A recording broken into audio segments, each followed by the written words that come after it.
लोगन नमस्कार सलाम वालेकुम। देखा छोटे साहब हमारे कितना अनुवादी करा था, ऊपर से ईटा गिरावा था। डेरात बिल्कुल ना हमारे नानी की भैया जाए इनका चीज दिला लाओ, नहीं दिन भर अनुवादी करा करिए। तो इनका लेके हम निकल गए भैया दुकान पे। तो ये पहुंच गए दुकान पे। तो दुकान पे भैया इनका चीज दिला नहीं, बहुत खुश हो गए भैया। अब इनका लेके घरे आओ थी। अब भैया जैसे घरे पहुंचे वैसे हमारे नानी एक काम और बता दी कि जा भैया बिल्ली का खाना दे आओ।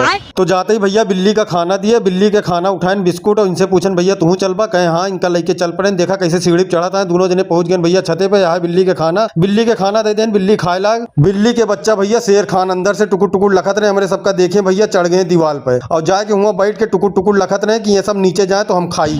तो भैया हम नीचे आ गए, हमरो भूख लाग रही, हम खाएं भैया करेला रोटी। तो भैया यह देखा धीरे धीरे बारिश होती है। तो बारिश तो ठीक है भैया, हमारे नानी पानदान खोल के भैया पान खाई। ओके बाद भैया पान खाते मानूंगा एक काम और बता दी कि कब से पर्दा निकला बा। ओके पाइप जाके लाके पर्दा पाइप लगावा। तो भैया जाते ही नीरज भैया खिया से पाइप लग गए। तो हम पाइप लेके नीरज भैया खिया से आ गए और ठोक पीट के भैया पाइप लगा दें। और भैया थोड़ी देर में पर्दा वर्दा सब लाग गया। तो भैया आप सबका हमारा ब्लॉग कैसे लगा कमेंट में जरूर बताइए। यही ब्लॉग समाप्त करते ही मिला थे अगले ब्लॉग में।